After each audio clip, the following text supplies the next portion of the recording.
మరిన్ని రాష్ట్ర వ్యాప్త వార్తలు వేగంగా సంక్షిప్తంగా చూద్దాం. అభివృద్ధి పనుల కోసం నిధులు కేటాయించాలని కోరుతూ Secunderabad cantonment MLA Shri Ganesh CM Revanth రెడ్డిని కలిశారు. నియోజకవర్గంలో సామాజిక భవనాలు, రహదారుల నిర్మాణానికి 20 కోట్లు కేటాయించాలని విజ్ఞప్తి చేసినట్లు తెలిపారు. మదర్ డైరీ పాలకవర్గం సభ్యులు ప్రభుత్వ విప్ బీర్ల ఐలయ్య ఎంపీ చామల కిరణ్ కుమార్ రెడ్డితో కలిసి ముఖ్యమంత్రి రేవంత్ రెడ్డిని కలిశారు. మదర్ డైరీకి ప్రభుత్వం అవసరమైన సహాయ సహకారాలు అందిస్తుందని సీఎం హామీ ఇచ్చినట్లు బీర్ల ఐలయ్య వెల్లడించారు. మత సామరస్యానికి ప్రతీక రంజాన్ అని సనత్ నగర్ ఎమ్మెల్యే తలసాని శ్రీనివాస్ యాదవ్ అన్నారు. బేగంపేటలోని పాటిగడ్డలో బీఆర్ఎస్ నేతల ఆధ్వర్యంలో ఏర్పాటు చేసిన ఇఫ్తార్ విందుకు ఆయన హాజరయ్యారు. నాగర్ కర్నూలు జిల్లాలోని కుమ్మెర జాతరలో ఘటనా స్థలాన్ని రాష్ట్ర బీసీ కమిషన్ చైర్మన్ నిరంజన్ సందర్శించారు.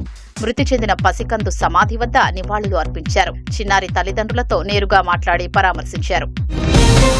భద్రాద్రి కొత్తగూడెం జిల్లా అశ్వరావుపేట మండలం మద్దికొండ పంచాయతీ సర్పంచ్ తాటి రామకృష్ణ చీపురు పట్టి వీధుల్ని శుభ్రం చేశారు. పారిశుద్ధ్య కార్మికుల కొరతతో చెత్తాచెదారం పేరుకుపోయి అపరిశుభ్రంగా మారింది. దీంతో సర్పంచ్ స్వయంగా పారిశుద్ధ్య కార్మికుని అవతారమెత్తారు.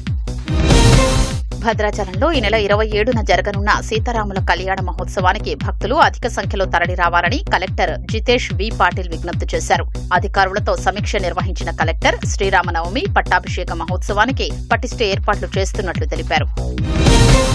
రంగారెడ్డి జిల్లా మంచాల మండలం నోముల గ్రామంలో బాబురావు అనే వ్యక్తి తన భార్య అమృతను అత్యంత దారుణంగా నరికి చంపాడు.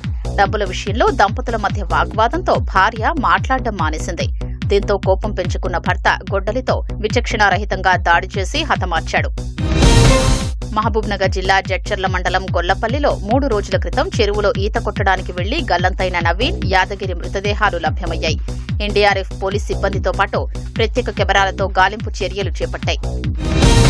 మెదక్ జిల్లా కాగజ్ మద్దూరులో పట్టుబడిన మద్యాన్ని పక్కదారి పట్టిస్తుండగా ఎక్సైజ్ పోలీసులు పట్టుకున్నారు. గత నెలలో హైదరాబాద్లో విదేశీ మద్యం పట్టుబడగా ధ్వంసం చేసేందుకు మరడి పరిశ్రమకు తరలించారు.